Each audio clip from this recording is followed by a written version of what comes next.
नमस्कार मित्रमैत्रिणींनो, जर तुम्हाला आपल्या चॅनलवरच्या कथा आवडत असतील तर लाईक करत जात जा आणि चॅनलला सबस्क्राईब करून बाजूची घंटी दाबा आणि ऑलवर सेट करा.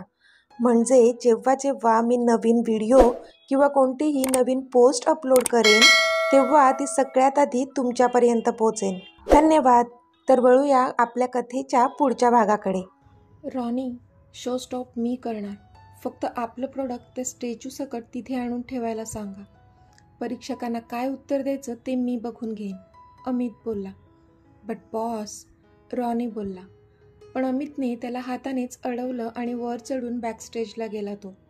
आता बाकीच्या मॉडेल्सची एंट्री झाली होती आणि मेन प्रॉडक्ट लॉन्च व्हायची अनाउन्समेंट पण झाली.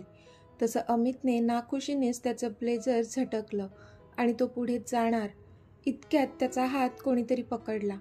तसं त्याने मागे वळून पाहिलं, पण आता समोरच्या व्यक्तीकडे पाहून त्याचे डोळेच विस्फारले होते. आता पुढे, कारण त्याच्या समोर त्याची जान जी उभी होती, त्याचा हात हातात घेऊन. त्याचं लक्ष त्याच्या त्या प्रेशियस प्रॉडक्टवर नव्हतंच, उलट त्याचं ते प्रेशियस प्रॉडक्ट म्हणजेच त्या साडीचंच सौंदर्य खुललं होतं. कारण ती साडी आता तिच्या अंगावर होती, त्याच्या जानच्या. ती भरजरी मॉडर्न साडी आणि त्यावर ठिकठिकाणी लावलेले ते हिरे, ते जेवढे चमचम करत असतील त्यापेक्षा जास्त तर त्याच्या जानच्या चेहऱ्यावरचं तेच चमकत होतं. आणि हे आपल्याला आधी का नाही सुचलं की आपण आपल्या ह्या मोस्ट अवेटेड लॉन्चिंगसाठी जानला का नाही सिलेक्ट केलं, असं पण विचार येऊन गेला त्याच्या मनात. तो एकटक तिच्याकडेच पाहत होता, जणू आकाशातून अप्सरा उतरून आपल्या समोर उभी आहे की काय असंच वाटत होतं त्याला. त्याच्या चेहऱ्यावर एक भली मोठी स्माईल आली होती, कारण तिने त्याचा हात घट्ट पकडून ठेवला होता. त्याला किती जास्त आनंद होत होता हे तर तोच जाणत होता. पण ती मात्र नर्वस फील करत होती. एक तर तिला त्या रॅम्प वॉकचं टेन्शन आलं होतं, कारण आयुष्यात कधी तिने हे असं काही केलंच नव्हतं. आणि दुसरं म्हणजे त्याची ती कातील नजर, जी अजूनही तिच्यावरच स्थिरावली होती, जी तिचा जीव घेत होती. बिचारीची धडधड कायच्या काय वाढली होती. पण तो पण तिचा मीत होता. त्याला तिच्या चेहऱ्यावरच्या त्या एक्सप्रेशन्सनेच कळलं की ती नर्वस झाली आहे आणि आता काय विचार करत आहे. तिने जो त्याचा हात पकडला होता त्यावर त्याचा दुसरा हात ठेवला आणि थोडा दाबला. तशी तिने नजर वर करून त्याच्याकडे पाहिलं. Don't scare, I am with you and always will be, so don't be nervous, just walk with me. तो खूपच अस्वस्थ करत बोलला तिला. तशी तिच्या चेहऱ्यावर पण स्माईल आली. लेट्स गो, तो बोलला. तशी तिने मान होकारार्थी हलवली आणि हो बोलली ती. इथे शर्वी मात्र मोबाईलमध्ये त्या फॅशन शोचे लाईव्ह टेलिकास्ट पाहत होती. अजूनही अमित राज्याध्यक्षने तिला कॉल केला नव्हता म्हणून ती आतून चवताळली होती. पण आता शो सुरूही झाला होता आणि रीमा फॅशन इंडस्ट्रीजचे प्रोडक्ट लॉन्च पण होणार होतं, ते पण तिच्याशिवाय. म्हणून तिला अजूनच राग आला होता. तिने तिचा फोन घेतला आणि कुणालला कॉल केला. हॅलो, तुझ्या सांगण्याप्रमाणे मी सगळं केलं, पण झालं काय? अमितने माझी अट मान्य केलीच नाही, उलट त्याचं प्रॉडक्ट लॉन्च होतंय ते पण माझ्याशिवाय, शर्वी खूपच रागात बोलली. हॅलो शर्वी, आता आपला प्लॅन तर फेल झाला आहे, पण इतकाही काही फेल झालेला नाही आहे. त्याचं प्रॉडक्ट एक स्टॅच्यू रिप्रेझेंट करणार आहे. हाऊ चीप, म्हणजे द अमित राज्याध्यक्ष त्याचं इतकं प्रेशियस प्रॉडक्ट असंच लॉन्च करणार. ही किती निंदनीय बाब आहे. त्याने ऑर्गनाईज केलेलं ग्रँड प्रीमियर सबशेल फेल झालेलं आहे शर्वी. अजून आपल्याला काय हवं आहे? कुणाल कुत्सित हसत बोलला. पण माझं काय? मी कॉन्ट्रॅक्ट साईन केला आहे, तो मला रस्त्यावर आणेल, त्याचं काय? शर्वी रागात बोलली. असं काहीच होणार नाही, मी सगळं सांभाळून घेईन. डोंट वरी, तू फक्त लाईव्ह टेलिकास्ट बघ आणि अमितची हतबलता एन्जॉय कर. कुणाल हसत बोलला आणि फोन ठेवून दिला त्याने. नाही कुणाल, मी तुझ्यावर डिपेंड नाही राहू शकत. मला अजून असं काहीतरी करावं लागेल ज्यामुळे मी माझं करिअर वाचवू शकेन आणि त्या अमितला माझ्याशी लग्न करावं लागेल, शर्वी मनातच बोलली आणि तो लाईव्ह टेलिकास्ट पाहू लागली. इथे कुणाल भलताच खुश होता. अमितची इमेज डाऊन होताना पाहायची होती त्याला, आणि तेच घडणार होतं आता. अमितच्या बरबादीची पहिली पायरी. म्हणून स्टेजवर डोळे लावून बसला होता तो. Now the moment everyone has been eagerly waiting for has arrived. Let's welcome with a round of applause the precious product of Reema fashion industry. आता ज्याची सगळेजण ज्याची आतुरतेने वाट पाहत आहेत तो क्षण आलेला आहे. आपण टाळ्यांच्या गजरात स्वागत करूया रीमा फॅशन इंडस्ट्रीजच्या प्रेशियस प्रोडक्टचं. अनाउन्समेंट झाली आणि सगळ्यांच्या नजरा स्टेजवर स्थिरावल्या. कुणाल आणि किंजल एकमेकांकडे पाहून कुत्सित हसत होते आणि समोर पाहत होते. रीमा आणि राम पण खूपच आशेने समोर पाहत होते आणि इतक्यात म्युझिकच्या ठेक्यावर त्या दोघांची एंट्री झाली. हो तेच दोघे लवपर्ड्स, जानमीत. अमितच्या हातात हात घालून जानू अगदी ऐटीत चालत येत होती. दोघेही एकमेकांकडे पाहून चेहऱ्यावर स्मित ठेवून समोरून चालत येत होते. ती आधी नर्वस फील करत होती, पण आता तिचा मीत तिच्यासोबत होता, त्यामुळे तिच्या चेहऱ्यावरचा कॉन्फिडन्स कैक पटीने वाढला होता. फोटोग्राफर, मीडिया सगळे सज्ज झालेले त्या इव्हेंटला त्यांच्या कॅमेऱ्यामध्ये कैद करून घेण्यासाठी.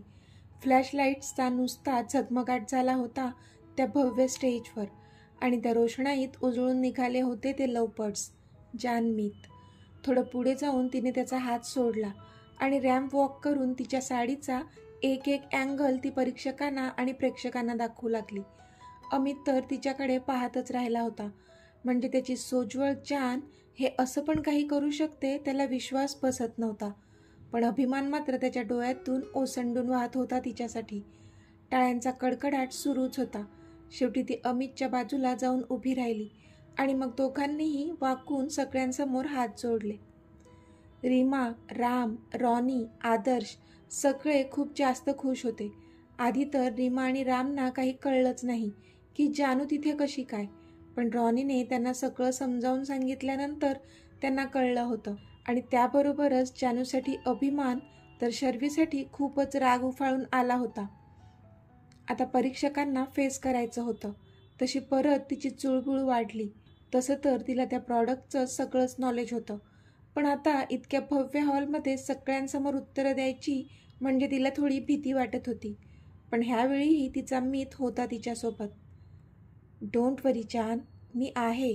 हळूवार त्याचे शब्द तिच्या कानावर पडले आणि तिला जणू शहारून आलं आणि एक हिंमत जशी आली तिच्यात, कारण त्याने तिला जान म्हणून हाक मारली होती.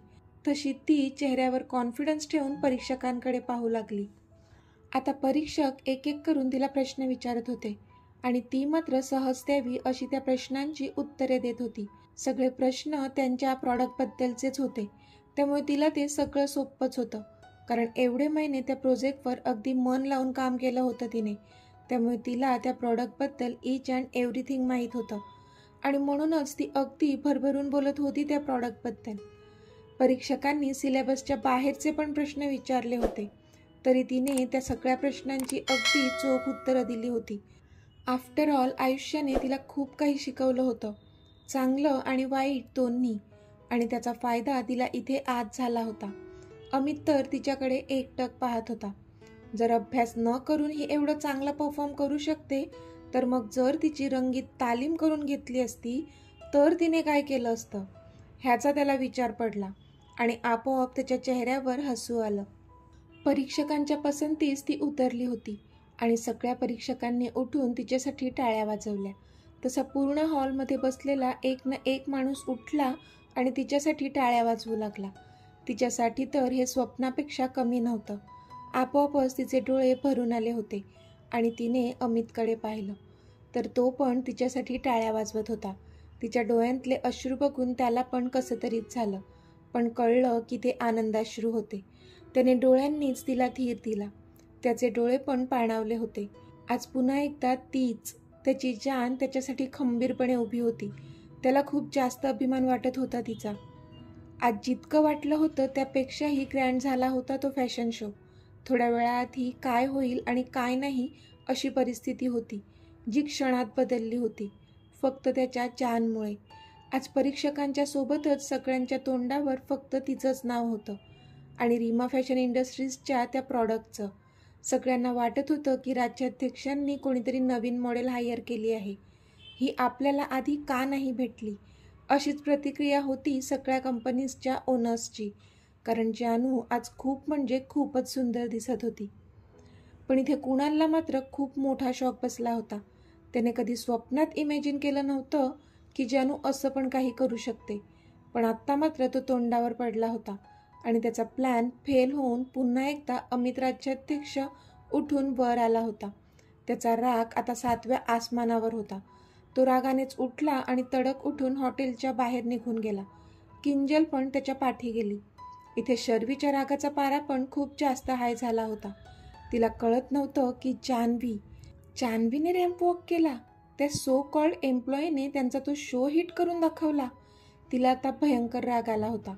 ती पण तिथून उठली आणि गाडी घेऊन तडक त्या हॉटेलच्या दिशेने निघाली. Thank you ma'am, thank you so much. तुम्ही आज उभ्या राहिल्या नसत्या तर हा शो इतका हिट झालाच नसता. रॉनी खूपच खुश होऊन बोलला. येस जान्हवी, तू तर आग लावून टाकली स्टेजवर. खूप सुंदर दिसतेस तू, खरंच. आदर्श पण तिला कॉम्प्लिमेंट देत बोलला. जान्हवी, थँक्यू. मला सगळं कळलंय, पण खरंच प्रत्येक वेळी काही प्रॉब्लेम असेल तर तूच मदतीला धावून येत असते. थँक्यू वन्स अगेन, रीमा बोलल्या. मॅम, थँक्यू काय त्यात. मला जितकं पॉसिबल होतं तितकं मी केलं, बाकी काही जास्त नाही केलं, जानू हसून बोलली. सगळे तिला कॉम्प्लिमेंट्स देत होते, पण तिची नजर ज्याला शोधत होती तो मात्र तिला कुठेच दिसत नव्हता. नकळत का होईना पण त्याच्याकडूनही अप्रिसिएशन एक्सपेक्ट करत होती ती, पण तो मात्र तिला दिसलाच नाही. पण तिला माहीतच नव्हतं की बाजूच्या कोपऱ्यातून तो फक्त तिलाच पाहत होता. इतक्यात मीडियावाले आले आणि त्यांनी जानूला घेरलं आणि तिला प्रश्न विचारू लागले. तशी जानू गांगरली. ती त्यांना सांगत होती की मला नाही द्यायची आहेत उत्तरे, तरी ते काही तिचं ऐकत नव्हते. तिला गोलाकार घेरलं होतं त्यांनी, त्यामुळे ती डिस्टर्ब झाली होती. लीव्ह हर, एक खणखणीत आवाज त्यांच्या कानांवर पडला. तसे सगळे त्या दिशेने पाहू लागले. तो अमित होता. प्लीज लीव्ह हर, तो पुन्हा पोलाइटली बोलला. बट मिस्टर राज्याध्यक्ष, आम्हाला काही प्रश्न विचारायचे आहेत, एक जण बोलला. आय थिंक तिने आधीच सगळ्या प्रश्नांची उत्तरे दिलेली आहेत, सो प्लीज तुम्ही आता जाऊ शकता. रॉनी, अमितने रॉनीला डोळ्यांनीच सांगितलं. तसं रॉनी पुढे जाऊन त्या सगळ्यांमधून त्याने जानूला सोडवून घेतलं आणि सगळ्या मीडियाला तिथून घालवून दिलं. आता तिथे फक्त तो आणि ती दोघेच हजर होते. तशी ती बावरून त्याच्याकडे पाहू लागली. क्षणात हृदयाची धडधड वाढली. मी आलेच, ती कानामागे केस सारत बोलली. तसा त्याने तिचा हात पकडला आणि तिला थांबवलं आणि तिची वाढलेली धडधड मात्र अजूनच तेज झाली. You are looking very pretty जान, thank you so much for supporting me. तो अगदी तिच्या कानाजवळ जाऊन बोलला. तशी ती अजूनच स्तब्ध झाली आणि तशीच तिथून पळून गेली. तो मात्र हसून तिच्याकडे पाहत होता. आता काही जण जेवणाच्या काउंटरवर होते आणि जेवत होते, तर काही जण ड्रिंक काउंटरवर होते. इतक्यात तिथे शर्वी आली. तिने पाहिलं की अमित ड्रिंक काउंटरजवळ उभा आहे. तसा तिच्या डोक्यात आलेला प्लॅन तिने आता इथे अंमलात आणायचं ठरवलं. तिने एका वेटरला वेठीस धरलं आणि त्याला काहीतरी काम सांगितलं. तसा तो वेटर डोळे मोठे करून तिच्याकडे पाहू लागला. पण तिने तिच्या पर्समधून एक नोटांचा बंडल काढला आणि त्याच्या पुढ्यात सरकवला. तसं त्या वेटरचे डोळे विस्फारले आणि तो तिचं काम करायला रेडी झाला. त्या वेटरला पण माहीत होतं ह्यामध्ये खूप मोठी रिस्क आहे. आपण पकडलो गेलो तर आपली काय दशा होईल हे तर परमेश्वरालाच ठाऊक. पण शर्वीने काढलेल्या नोटांच्या बंडलने त्याच्या विचार करण्याच्या नसा बंद पाडल्या होत्या आणि तो रेडी झाला होता. रॉनी, मॉम डॅडना बाहेर सोडून ये, अमितने रॉनीला सांगितलं. तसं रॉनी त्यांना घेऊन बाहेर गेला. आता त्या ड्रिंक टेबलजवळ अमित एकटाच होता. त्याचे बॉडीगार्ड्स लांब उभे होते. ज्या वेटरला शर्वीने पैसे दिले होते तो जिथे अमित होता तिथे चालत आला आणि मुद्दाम अडखळून पडल्याचं नाटक केलं त्याने. सगळे त्याला सावरायला लागले. तसं त्याने पटकन चान्स पाहून अमितच्या ग्लासमध्ये ती गोळी टाकली आणि तो पटकन तिथून निघून गेला. जाताना त्याने शर्वीला थम्सअप करून दाखवले. तशी ती ओठांच्या कोपऱ्यात हसली. थोड्याच वेळात अमितला डोकं जड झाल्यासारखं वाटू लागलं आणि चक्कर येऊ लागली. तसं त्याच वेटरने त्याला आधार दिला आणि उठवलं. सर, आर यू ओके, त्याने विचारलं. पण अमितच्या डोळ्यांसमोर अंधार आला होता. त्यामुळे तो त्याच्या शुद्धीत नव्हता. मी तुम्हाला तुमच्या रूममध्ये घेऊन जातो, चला. असं करून त्या वेटरने अमितला खांदा दिला आणि तो त्याला घेऊन जाऊ लागला. शर्वीने ऑलरेडी सांगितलं होतं की अमितला जशी नशा चढेल त्याला तिच्या रूममध्ये आणायचं आहे. प्लॅनप्रमाणे तर तसंच चाललं होतं. त्यामुळे ती खूपच खुश होऊन तिच्या बेडरूममध्ये त्याची वाट बघत होती. पण जसा तो वेटर अमितला घेऊन जाऊ लागला आणि आता तो तिकडे पोहोचणारच होता की इतक्यात रॉनी तिथे आला. लीव. What happen boss? रॉनीने अमितला विचारलं. पण अमित काहीतरी वेगळंच बडबडत होता. रॉनीने त्या वेटरला बाजूला व्हायला सांगितलं आणि अमितला खांद्यावर पकडून तो अमितच्या बेडरूममध्ये निघून गेला. रॉनीला कळत नव्हतं की बॉसला काय झालंय. नक्कीच तो नशेत दिसत होता आणि आत्ता मात्र अमितची बडबड सुरू झाली होती. जानूचा जप सुरू झाला होता त्याचा. रॉनीने प्रयत्न केला पण तो काही बडबड करायचा थांबतच नव्हता. रॉनीला कळत होतं की आत्ता त्याच्या बॉसला समजावणारी एकच व्यक्ती होती. म्हणून शेवटी त्याने अमितला बेडवर नीट झोपवलं आणि तो तडक उठून जानूच्या रूमच्या दिशेने गेला. तर मित्रमैत्रिणींनो, आजचा भाग तुम्हाला कसा वाटला ते मला कमेंटमध्ये सांगा. आणि जर आवडला असेल तर व्हिडिओला लाईक करा, शेअर करा आणि चॅनलला सबस्क्राईब करून बाजूची घंटी नक्की दाबा. चला तर भेटूया आपल्या पुढच्या भागात. तोपर्यंत धन्यवाद.